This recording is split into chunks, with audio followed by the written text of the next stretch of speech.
Durante más de un siglo, Venezuela ha sido víctima no solo del saqueo económico, sino de una élite política incapaz, corrupta y destructiva. Presidentes que juraron servir a la patria y la vendieron. Hoy en Cheli Presenta le quitamos la careta con hechos a los hombres que transformaron un país prometedor en un campo de ruinas. Este no es un ranking de escándalos, es un juicio histórico.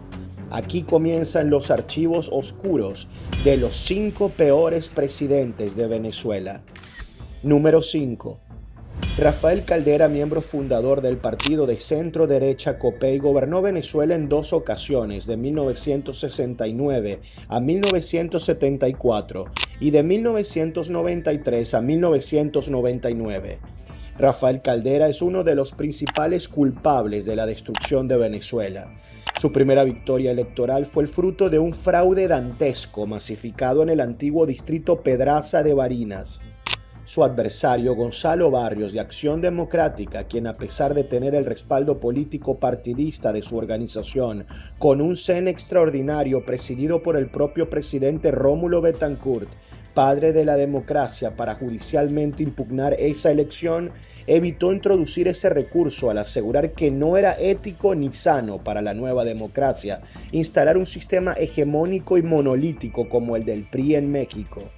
De tal manera, Barrios prefirió sacrificar sus intereses personales a favor de la alternabilidad en el país. Caldera ha sido uno de los personajes con más derrotas electorales en la historia de Venezuela. En 1957 perdió contra Rómulo Gallegos.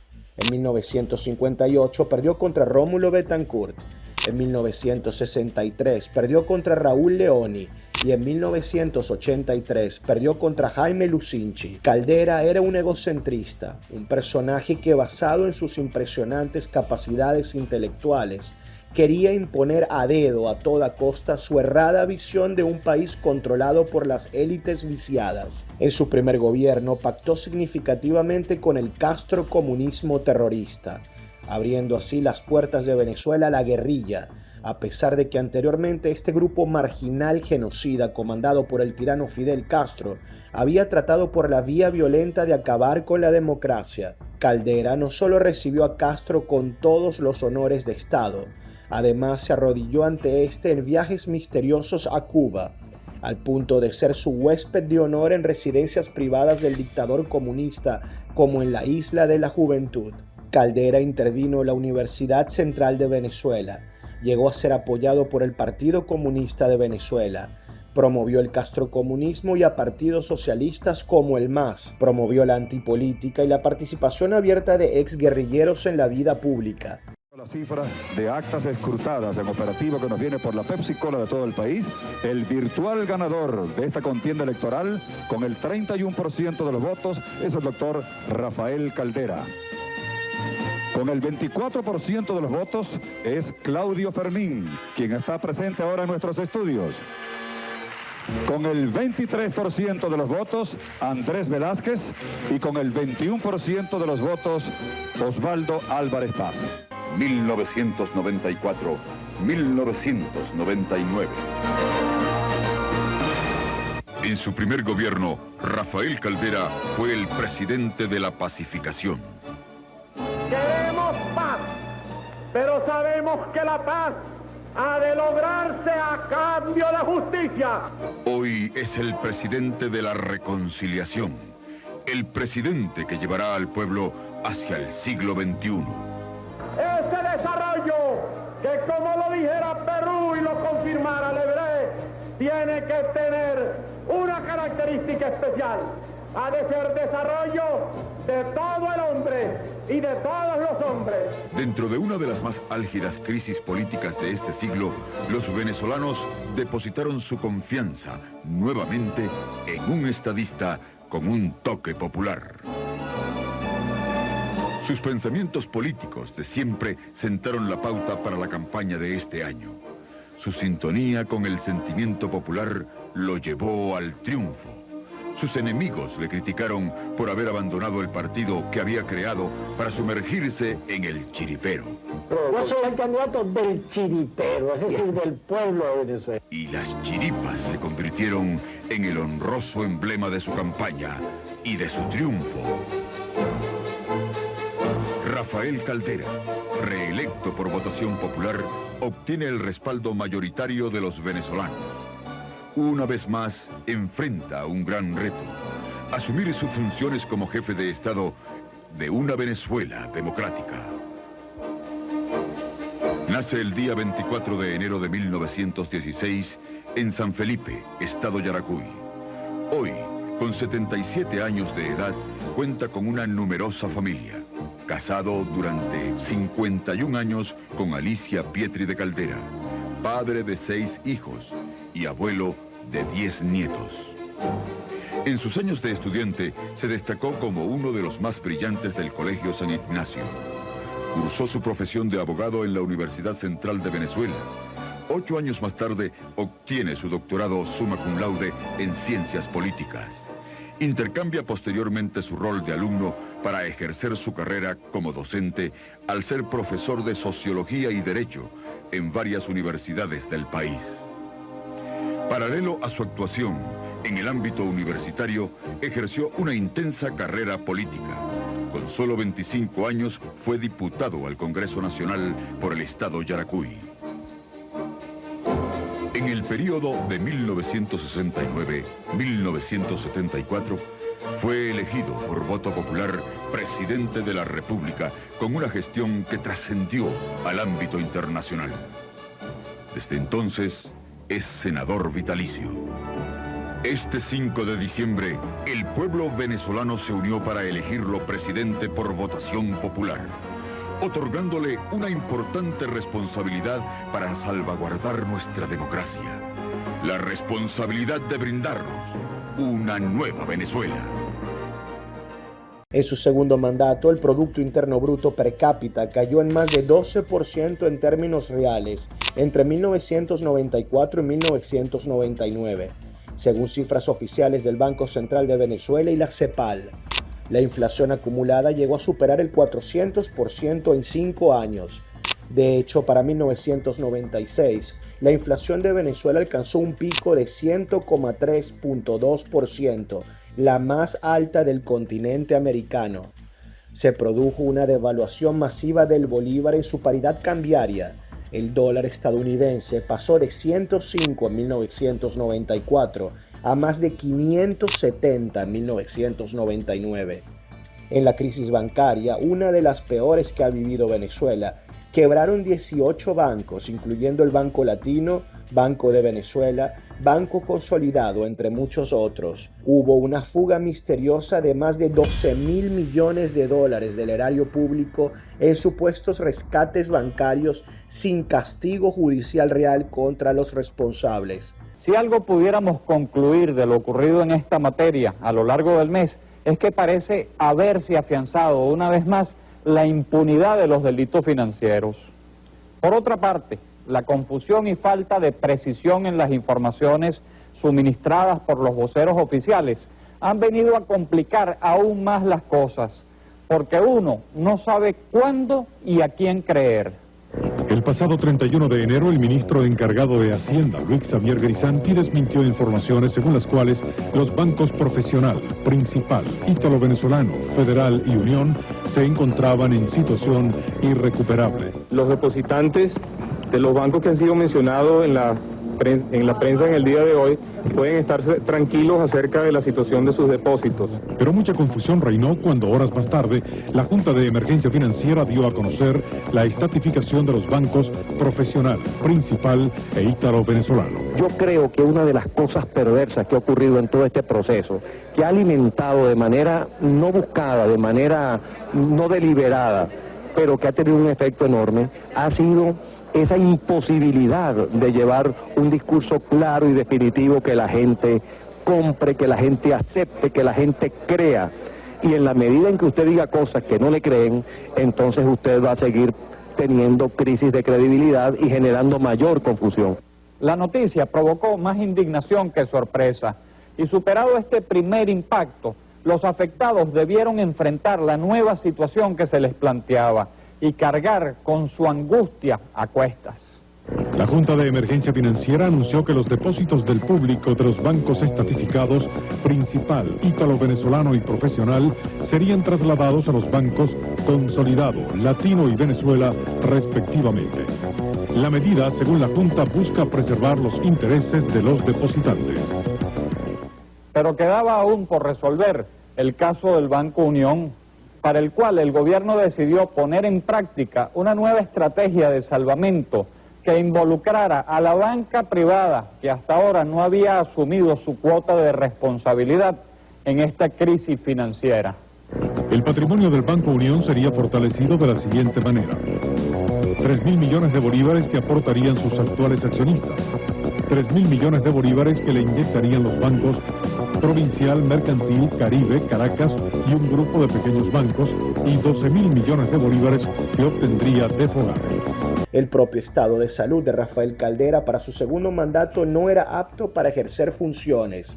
El presidente negó hacer público su registro médico. Caldera apoyó de manera directa e indirecta los intentos de golpe comunista contra la democracia ejecutados por el comunista narcoasesino Hugo Chávez. De hecho, Caldera tenía una agenda oculta que no pudo seguir disimulando cuando, conducido por su propia soberbia, atacó con varios discursos a David Morales Bello y Octavio Lepage, quienes de manera valiente condenaron el intento de golpe comunista ante el Congreso Nacional. Pero Caldera superó la barrera de la imaginación o de la especulación colectiva contra su persona al liberar a todos los comunistas, terroristas y golpistas como Hugo Chávez, quienes incluso lo aplaudían. Legalizó el PCB y Convergencia fue el fruto de una élite maligna que llegó a traicionar a ese propio partido. Además, en su segundo mandato realizó una alianza nefasta con el PCB y diversos partidos socialistas. La liberación de Chávez, gracias a Caldera, lo absolvió plenamente.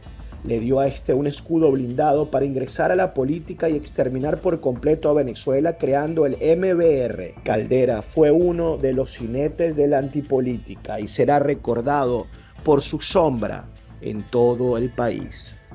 El doctor Caldera ganó las elecciones presidenciales de 1994, el 4 de febrero de 1992.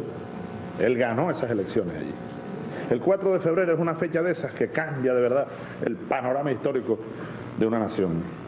El 4 de febrero ya ha generado 2 presidentes y los que vienen creo que también. Y muchas otras cosas, para hablar de la presidencia nada más. Número 4. Carlos Andrés Pérez fue escalando posiciones de poder político por avatares de la vida. A mediados de 1962 pasa a ocupar el cargo de ministro de Relaciones Interiores durante la administración del presidente Rómulo Betancourt, cuando de manera dramática y sorpresiva, quien se proyectaba para ser el relevo de Betancourt en la presidencia, y uno de los políticos más brillantes de esa época, Luis Augusto Dubuc, se vio obligado a renunciar al cargo de ministro por aquella desgracia familiar. Nadie quería ocupar ese cargo de poder por respeto a la trayectoria impecable de Dubuc. Solo Cap se ofreció y el resto es historia. Para las elecciones presidenciales internas de Acción Democrática, el 19 de agosto de 1972, se enfrentaron Carlos Andrés Pérez contra Reinaldo Leandro Mora, quien era el candidato del propio presidente Rómulo Betancourt y un gran amigo de este. De manera sorpresiva, la fuerza sindical de AD se inclinó hacia Cap, quien obtuvo una victoria aplastante de 290 votos en el colegio electoral de los delegados contra 111 de Reinaldo Leandro Mora. La primera presidencia de Carlos Andrés Pérez estuvo marcada por la bonanza petrolera y un sistema de corrupción masivo con excesos sin precedentes en la historia nacional. Cap traicionó de cierta manera la doctrina Betancourt y los fundamentos de Acción Democrática al retomar oficialmente relaciones diplomáticas con el comunismo de Fidel Castro, quien ya había sido derrotado por la vía armada y electoral por los expresidentes Betancourt y Leoni. El caso del Sierra Nevada 1979 manchó gravemente la imagen de Cap tras el sobreprecio de compra, donde aproximadamente se establecieron $28 millones en perjuicio al Estado. Entre tanto, en 1980, el Congreso Nacional de Venezuela estableció la evidencia de graves irregularidades administrativas contra Cap, resultando en la creación del célebre informe Tenorio. El Congreso, en su sesión conjunta de ambas cámaras el 8 de mayo de 1980, dio como resultado de la votación: responsabilidad política, 132 votos contra el presidente y 102 a favor. Responsabilidad administrativa, 113 votos contra el presidente y 115 a favor. Responsabilidad moral, 111 votos contra el presidente y 119 votos a favor. Un dato verdaderamente perturbador fue el apoyo del comunista José Vicente Rangel a Carlos Andrés Pérez en todo lo referente al caso del Sierra Nevada y las actividades de investigación en el antiguo Congreso Nacional. De hecho, el Comité de Ética de Acción Democrática, impulsado por Rómulo Betancourt y Gonzalo Barrios, habían sancionado internamente a CAP por los diversos casos de corrupción. El tráfico de influencias en el entorno de CAP aumentó cada vez más con Cecilia Matos. La relación de amistad de Carlos Andrés Pérez con el corrupto de Perú Alan García fue otra mancha para su reputación. La posición egocentrista y prepotente de Carlos Andrés Pérez lo llevó a aspirar a un segundo mandato presidencial, violando nuevamente el pensamiento programático y ético de los miembros fundadores de AD por no repetir encargos públicos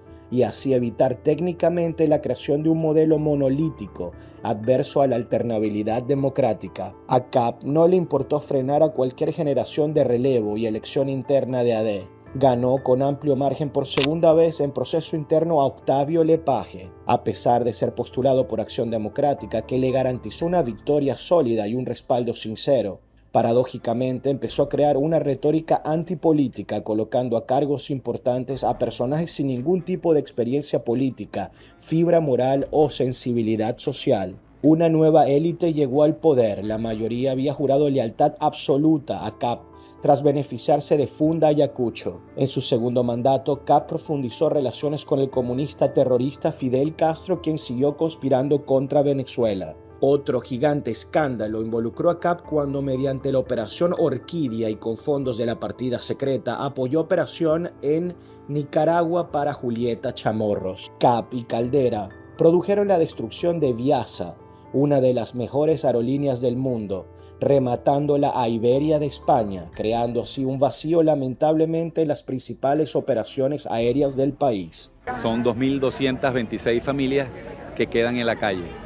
Con esto solamente favorece los intereses de la empresa Iberia, ya que la misma se queda con todos los activos de Viasa, incluidos aviones, edificios, centros de entrenamiento. Y el Fondo de Venezuela lava su cara en virtud de que en ningún momento mantuvo la vigilante custodia de los intereses del Estado, que eran el 40% durante 6 años.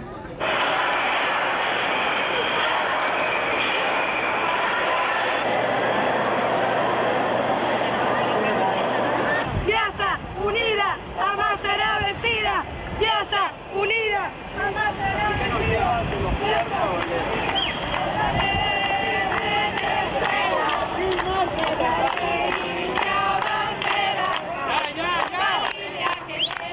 Significa un dolor, una traición, porque si en el año 91 el presidente de la República, en ese entonces, Carlos Andrés Pérez, le regaló Viasa al gobierno español, no entendemos cómo hoy en el 96 el doctor Caldera, sabiendo todos los problemas por los cuales estábamos pasando, porque en muchas veces que fue nuestro pasajero de honor, se le comentaban los problemas que teníamos, como hoy se lo entrega a Iberia. La crítica económica, el gran viraje de Carlos Andrés Pérez entre la necesidad del ajuste y el costo social. El segundo gobierno de Carlos Andrés Pérez llegó al poder en 1989 con una economía que sufría problemas estructurales, déficit fiscal, endeudamiento externo, controles cambiarios, inflación acumulada y una fuerte dependencia petrolera. Pero la inversión del Estado previamente enfocó gran atención jerárquicamente a la infraestructura pública del país.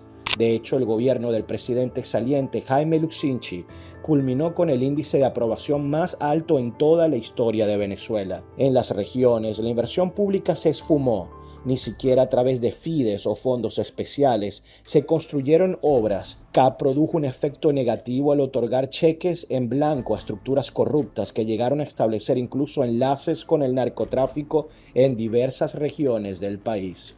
Dentro de Acción Democrática, Carlos Andrés Pérez ordenó perseguir a todo dirigente que propusiera mano dura contra la corrupción e investigar cualquier abuso de poder. CAP sembró el odio en la sociedad. En otro orden de ideas, la evidencia de la corrupción sobre Carlos Andrés Pérez fue que 2 de sus ministros más importantes fueron sentenciados por graves delitos de corrupción, Alejandro Izaguirre y Reinaldo Figueredo Blanchard. La propia toma de posesión, llamada coloquialmente como la coronación de CAP, dio una bofetada al pueblo por los excesos de lujos, la ruptura de la tradición republicana y protocolo al elegir al Teatro Teresa Carreño, un recinto cultural. De esa manera desplazar la ceremonia del Palacio Federal Legislativo. Entre sus invitados de honor nuevamente su amigo, el tirano comunista y genocida Fidel Castro, enemigo del presidente Rómulo Betancourt. Se cumple con el deber de informar a la nación que la Corte Suprema de Justicia de la República de Venezuela, en la sesión de Corte en pleno convocada para el día de hoy, 20 de mayo de 1993, declaró con lugar la solicitud de antejuicio de mérito contra el presidente de la República, señor Carlos Andrés Pérez, y los exministros, senador Alejandro Izaguirre y diputado Reinaldo Figueredo Blanchard. El pronunciamiento tuvo lugar con motivo de la acusación interpuesta por el ciudadano fiscal general de la República, doctor Ramón Escobar Salón, el 11 de marzo de 1993. La decisión se tomó por una mayoría de 9 votos correspondientes a los magistrados Gonzalo Rodríguez Corro, Alirio Abreu Bureli, Josefina Calcaño de Temeltas, Carmen Beatriz Romero de Encinoso, Juvenal Salcedo Cárdenas, Ismael Rodríguez Salazar, Hildelgar Rondón de Sansó, Rafael Alfonso Guzmán y Roberto Yepes Boscán.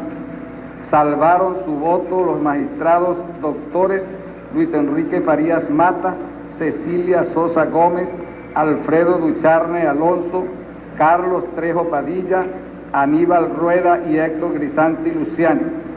La Corte se declaró en sesión permanente hasta la consignación de los votos salvados, que fueron consignados en su totalidad, los cuales se hacen públicos junto con la sentencia en la misma fecha de hoy.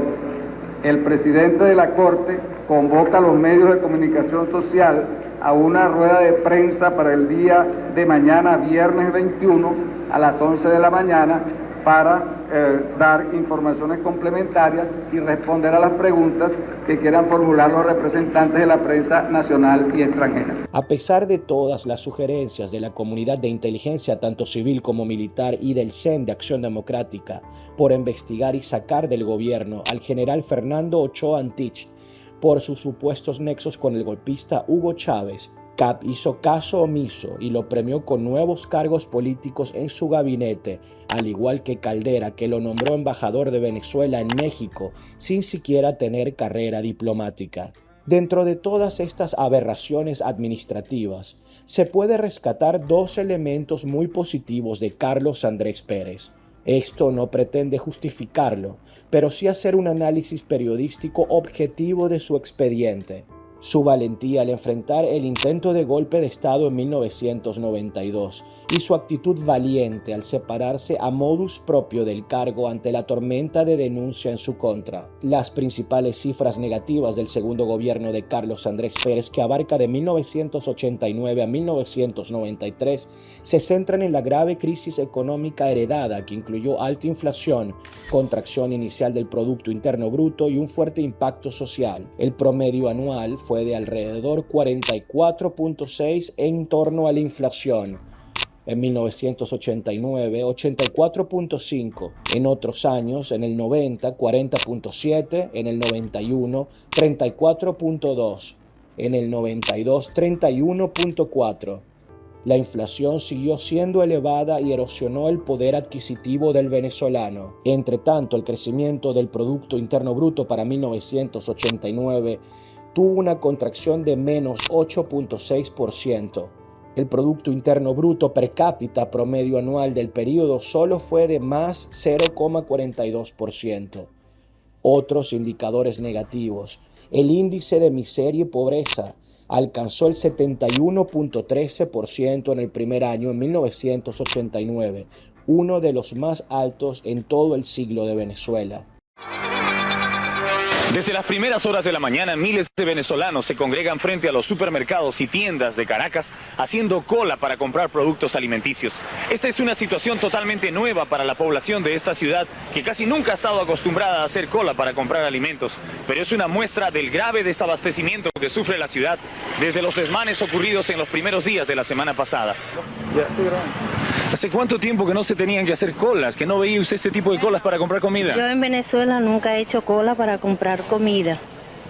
Nunca en la vida. Es primera experiencia que se tiene en Venezuela para poder comprar comestibles.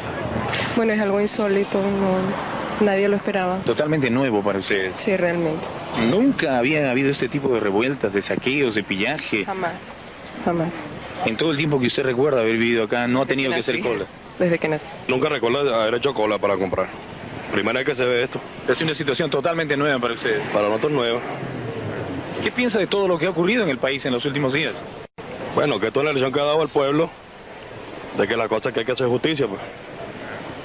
¿Piensa que la reacción en alguna manera ha sido justificada? En cierta parte sí. En otras quizás no. Ahí hubieron excesos. Pero una reacción del pueblo, pues. ¿Qué haces total? Total, espero que, bueno, por lo menos aquí haya lo que uno venga a buscar. No debió ocurrir, porque quizás si nos aumentan antes, no hubiese ocurrido lo que está ocurriendo. Es bastante triste todo.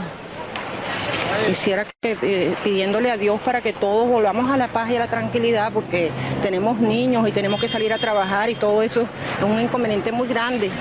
Saqueadores que en cuestión de minutos arrasaban con un almacén o un supermercado.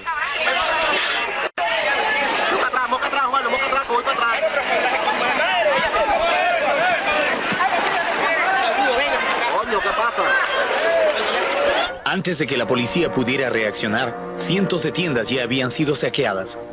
Sintomáticamente, la gente no entró a robar en joyerías ni casas de cambio. Los grupos atacaban los supermercados, las tiendas de comida, de ropa, de zapatos, de artículos para el hogar. Al amanecer del martes 28, Caracas era un caos. En el centro de la ciudad, los saqueadores hacían de las suyas, robando todo lo que podían cargar hacia sus casas. En un principio la policía no detenía a los ladrones, se limitaba a controlar que no pelearan entre ellos. Era tal la cantidad de gente que ingresaba a saquear que desbordaba todo control policial.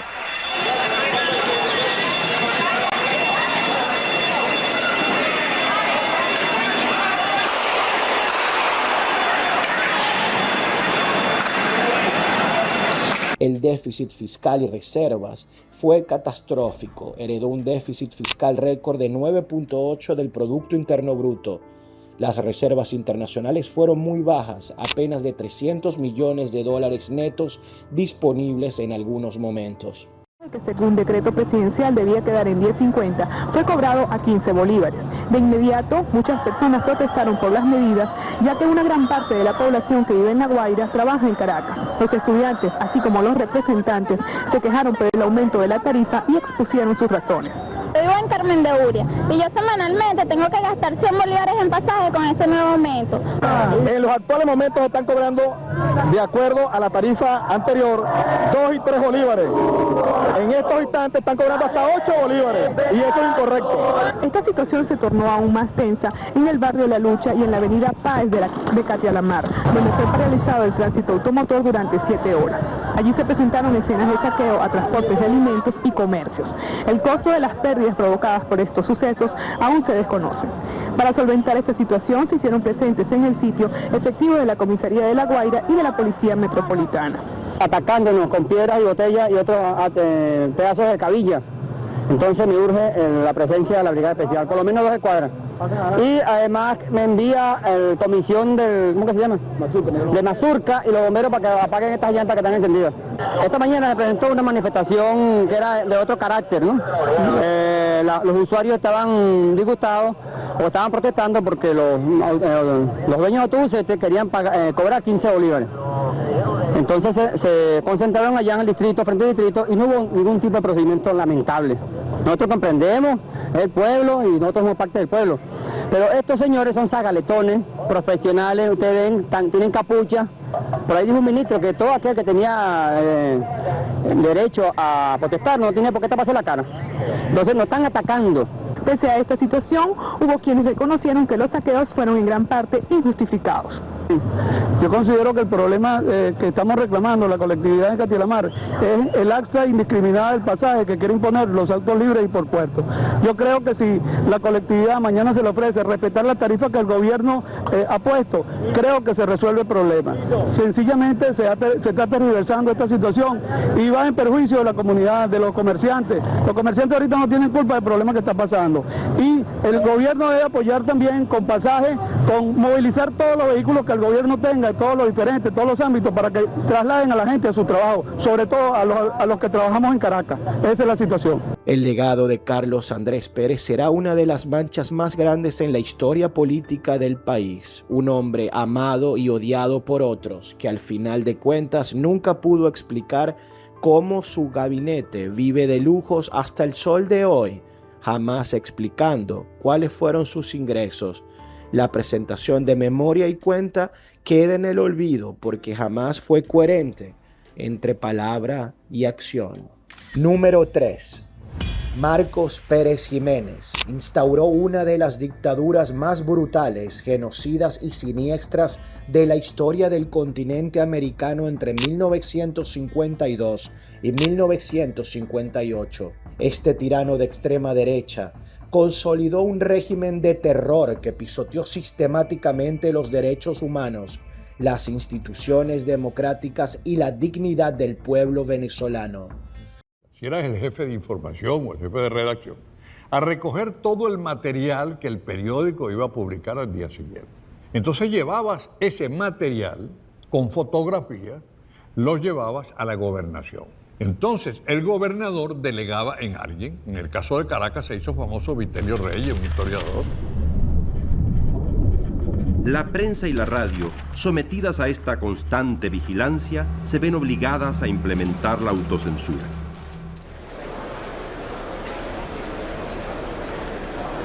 El gobierno que se ha instalado no es exclusivo de militares.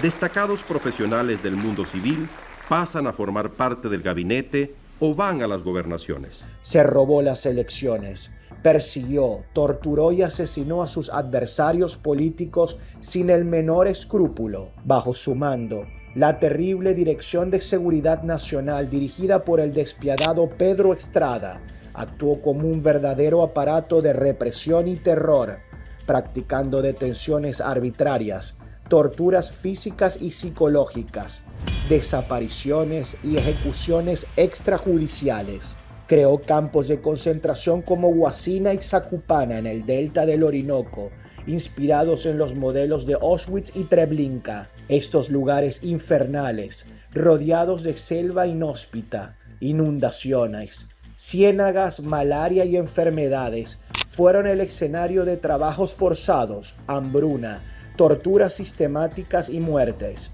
Se calcula que miles de opositores, principalmente de Acción Democrática, fueron encerrados allí. Más de 800 personas sufrieron tortura solo en Huasina y cientos murieron por las condiciones inhumanas. Este siniestro personaje traicionó incluso a su propio compadre, el presidente Carlos Delgado Chalbot, en uno de los crímenes más oscuros de la historia nacional. Su propaganda se jactaba de paz y seguridad, pero todo indica que ordenó y toleró el asesinato de líderes opositores como Leonardo Ruiz Pineda, Alberto Carnevali, Rafael Simón Urbina, Antonio Pinto Salinas y muchos otros. Existen elementos bizarros en su figura.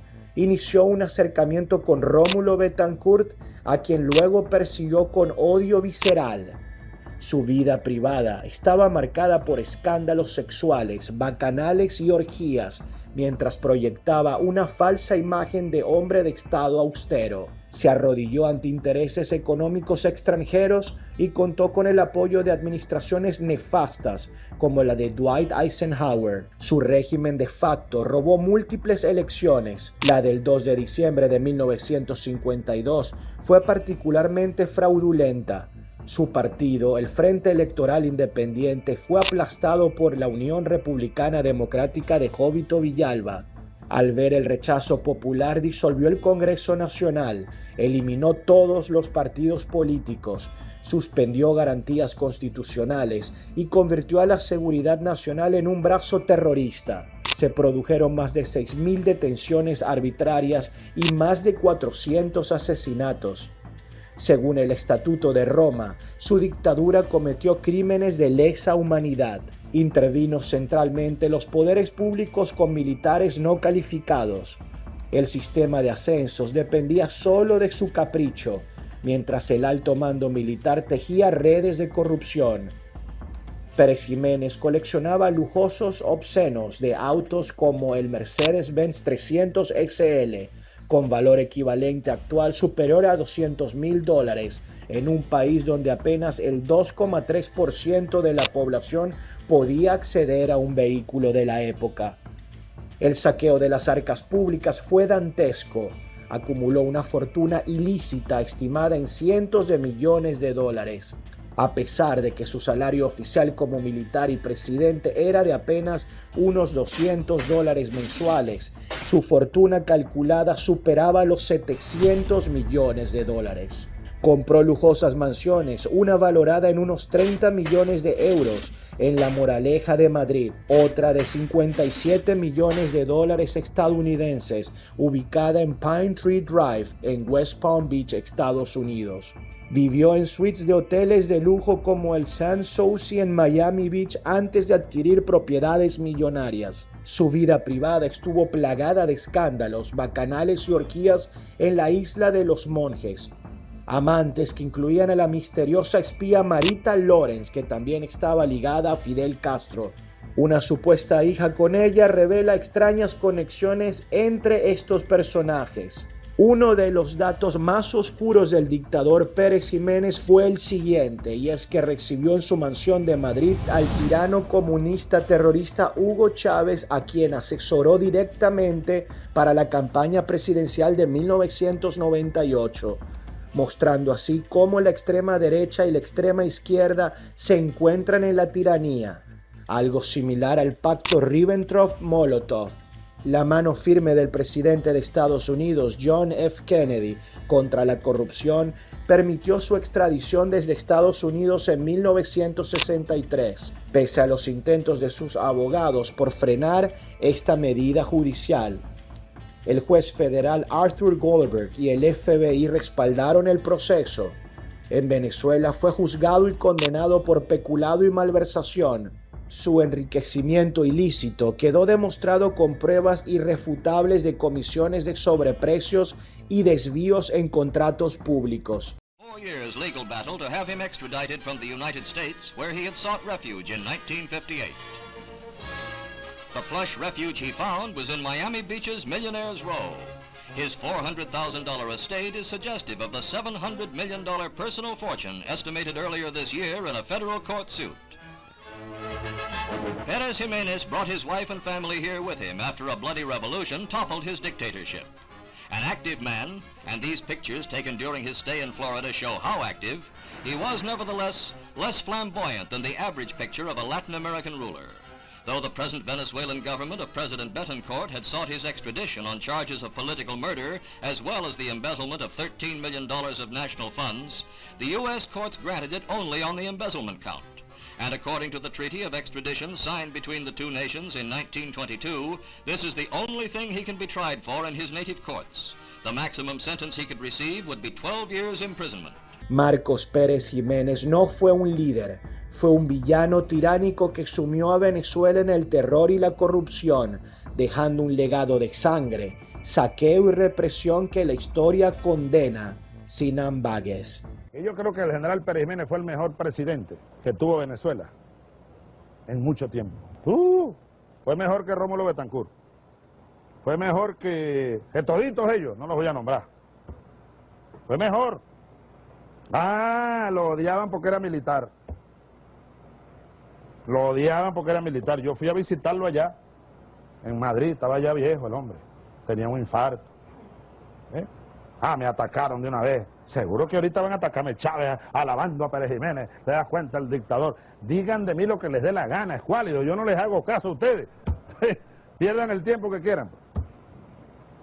A Dios lo que es de Dios y al César lo que es del César. Número 2. Nicolás Maduro, la bacteria política que envenenó a Venezuela. Nicolás Maduro Moros pasará a la historia como una de las peores plagas políticas que ha sufrido Venezuela. Este exconductor de autobús, impuesto como sucesor por Hugo Chávez, se convirtió en el artífice de un régimen totalitario, corrupto y represivo que destruyó sistemáticamente al país más rico de América Latina. En enero de 2026, Maduro fue capturado por fuerzas especiales de Estados Unidos en una operación militar ordenada por el presidente Donald Trump. Actualmente enfrenta cargos graves en Nueva York por narcoterrorismo, conspiración para importar cocaína y corrupción. Su caída marca el fin de una era oscura. Un soldado de la guerra de independencia aquí. Así, mira, nos iban cubriendo el territorio. Avenida Henry Ford, Avenida Umberto Celli, Avenida no sé qué cosa. No, ahora se llama negro primero. Métase en sus asuntos, solucione sus problemas, señor Trump, que hay bastante. Todos los jóvenes del mundo, los hago un llamado día de hoy Internacional de la Juventud a que nos acompañen en esta lucha que es también por ustedes.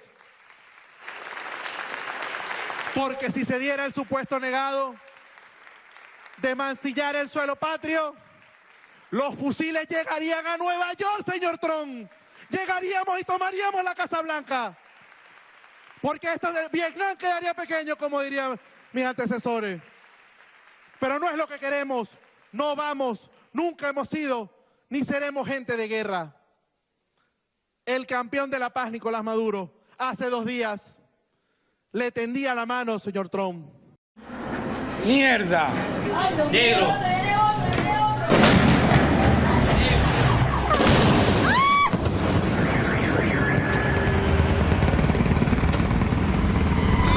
Están bombardeando yo. Cuidado para acá. Otro más. Sé otro más. ¡Mierda!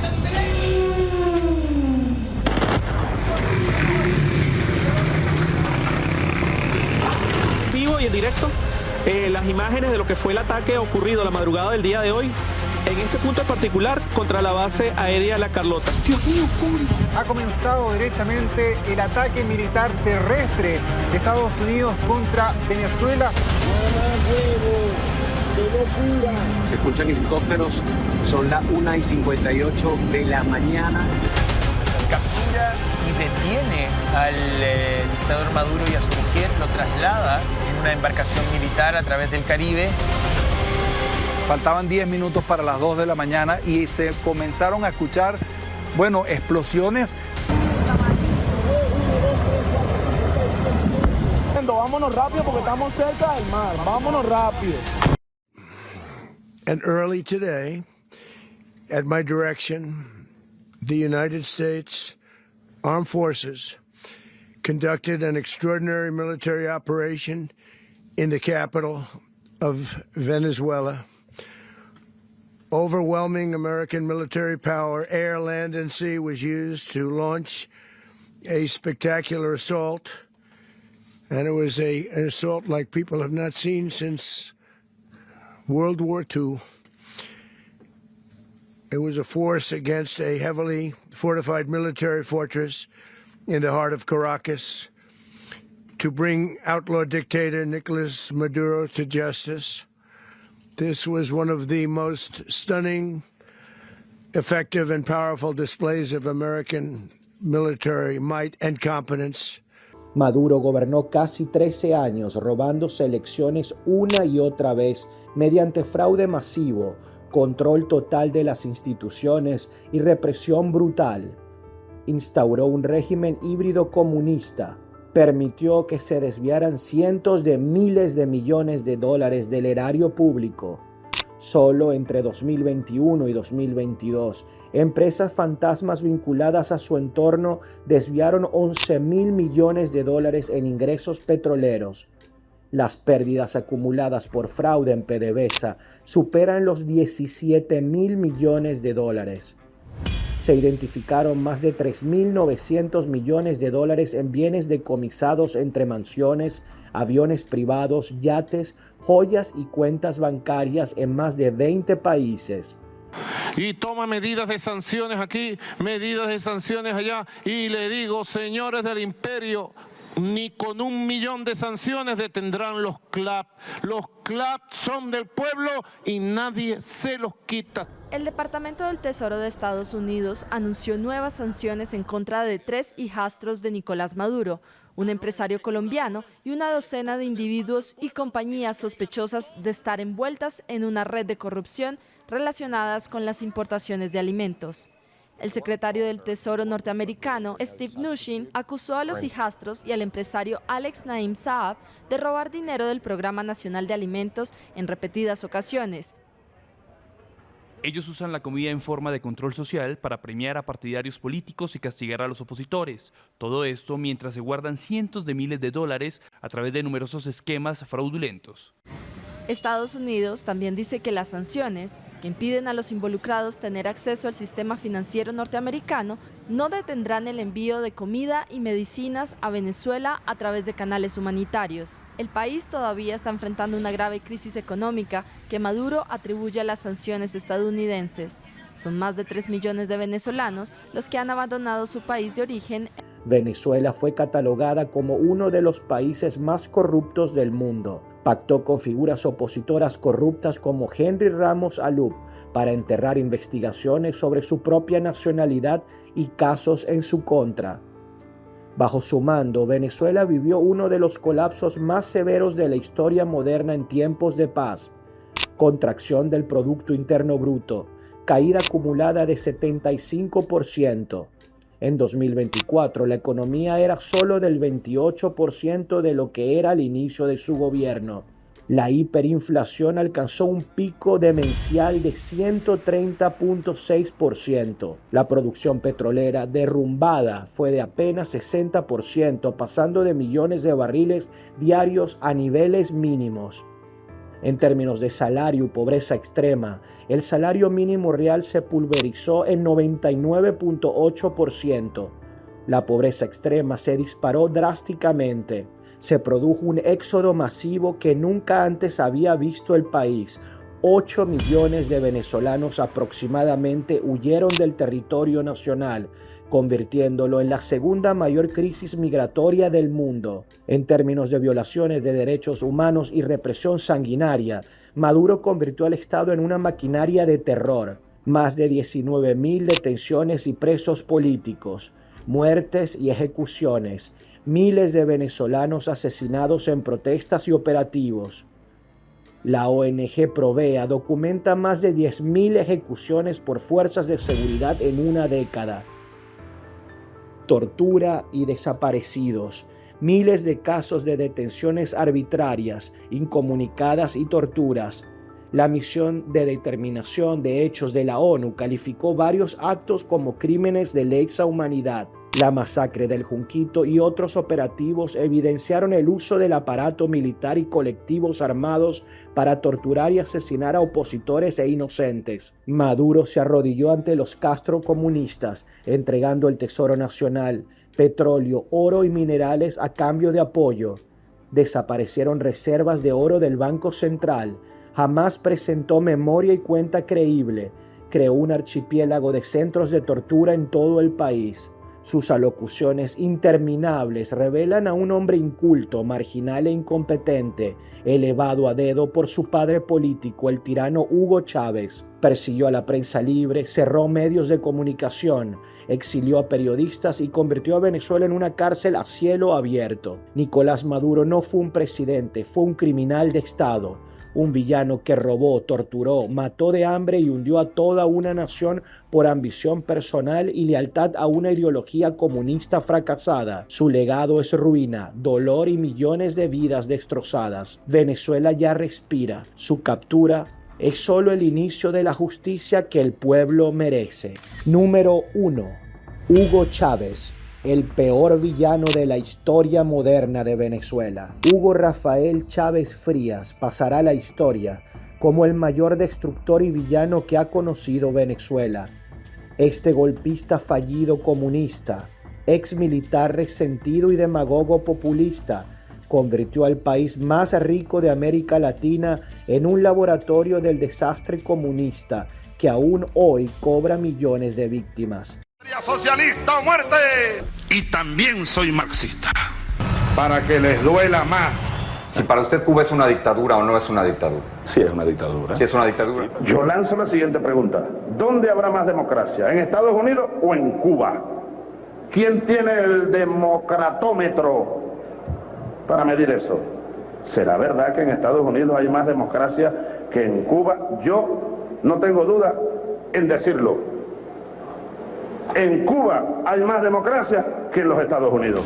Si tú ganas la presidencia, ¿subirías los impuestos o bajarías los impuestos? Algunos habría que bajarlos. ¿Cuáles? Por ejemplo, aquí hay un impuesto que es sumamente inflacionario, ¿no? El consumo, el impuesto a las ventas, perdón. Eso nosotros estamos previendo llevarlo a la mitad de lo que es uno de los más altos del mundo, hoy 16.5%. Y una de las leyes que vamos a aprobar en la habilitante va a ser el incremento del impuesto al valor agregado. Ah, tú tienes un yate. Perfecto. Dame acá, compadre. Tú tienes un, ¿cómo se llaman esos carros? ABC, BMW, ¿cómo se llaman? BMW. Bueno, está bien. Mire, compadre, usted anda por Caracas en tremendo carro. Un impuesto. Ah, que tú tienes la casa donde vives y además tienes otra ahí frente al mar en Caraballeda. Y otro allá en la bahía de no sé dónde. Venga acá, compadre. Ah, que tú tienes un avioncito en la ida y otro avión allá en Maiquetía. Venga acá, compadre. Ah, que tú tienes unas colecciones de obras de arte maravillosas. Venga acá, compadre. Caiga aquí. Impuestos. Impuestos. ¿No hay intención de nacionalizar absolutamente nada?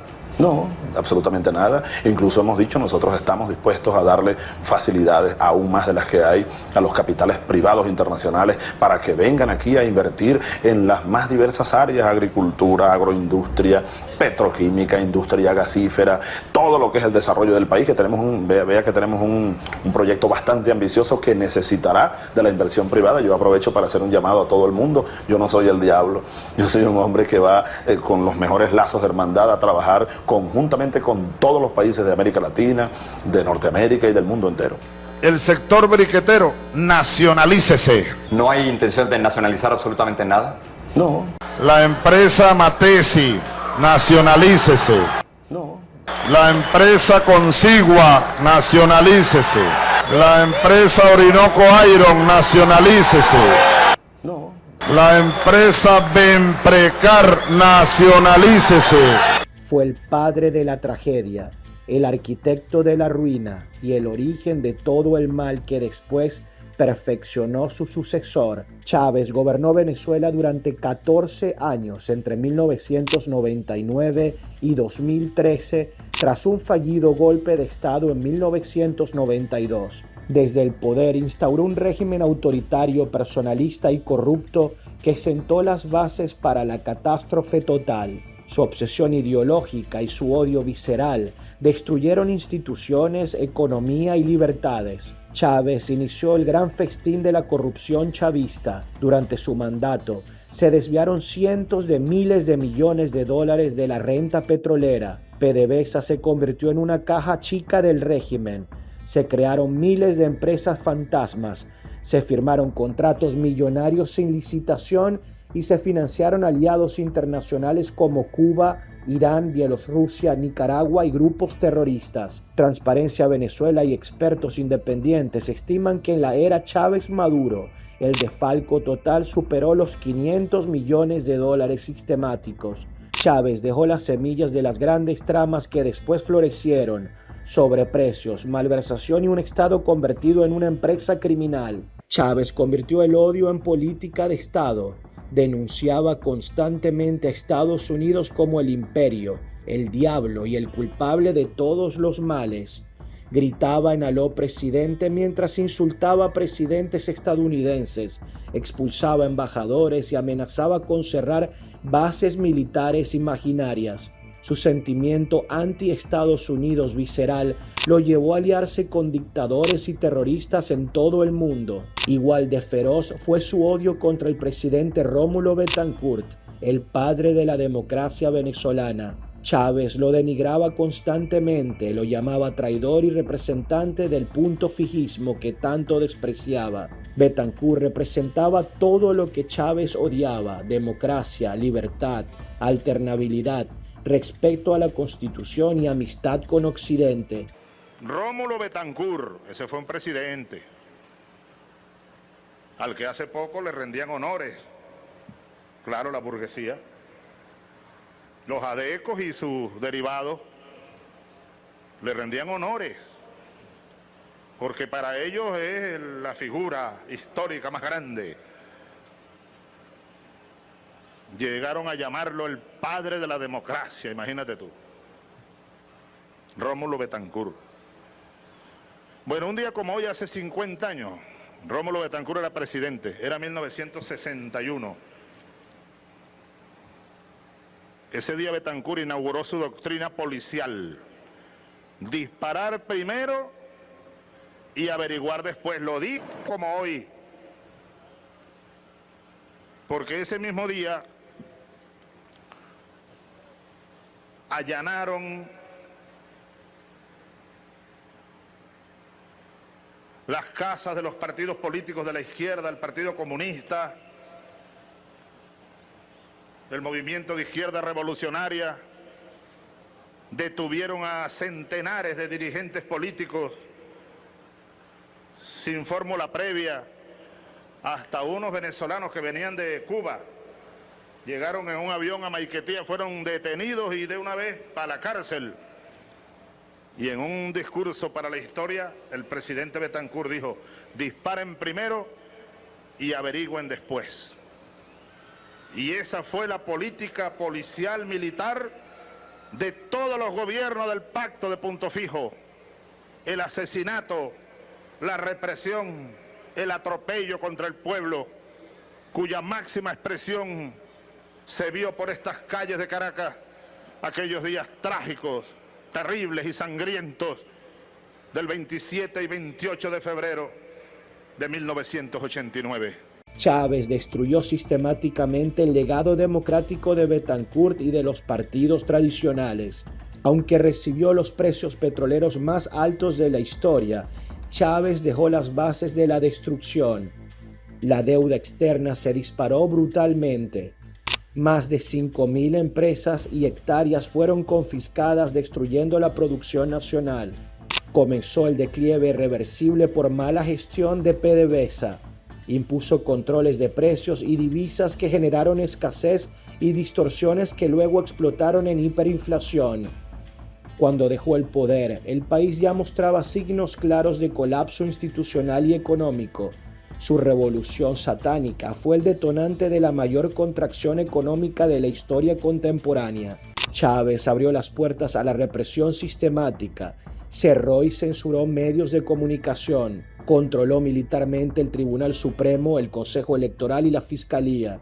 Usó los círculos bolivarianos terroristas como grupos armados para asesinar a inocentes. Activó un plan de presos políticos, persecuciones judiciales y primeras olas de exilio que comenzaron en su mandato. La misión de determinación de hechos de la Organización de Naciones Unidas y organizaciones internacionales documentaron el inicio del patrón de crímenes de lesa humanidad que se profundizó después. Chávez, un hombre de escasa formación que gobernaba por impulsos y discursos interminables de horas, se presentó como el salvador mientras destruía el futuro del país. Entregó la soberanía nacional a Cuba, financió dictaduras y gastó miles de millones de dólares en propaganda y clientelismo internacional mientras los hospitales caían a pedazos y la inseguridad explotaba. Hugo Chávez no fue un líder, fue un tirano populista, un demagogo resentido y el villano original de la tragedia venezolana. Su revolución bolivariana no tenía nada del libertador Simón Bolívar. Fue una revolución comunista castrista, la mayor estafa del siglo. Dejó un país dividido, endeudado, corrupto y en camino a una ruina total. Todo lo que vino después, el hambre, la huida masiva, la dictadura madurista tiene su firma original. Venezuela aún paga el precio de haber permitido que un golpista resentido llegara al poder. Chávez no merece olvido piadoso, merece ser recordado eternamente como el hombre que vendió y destruyó a Venezuela.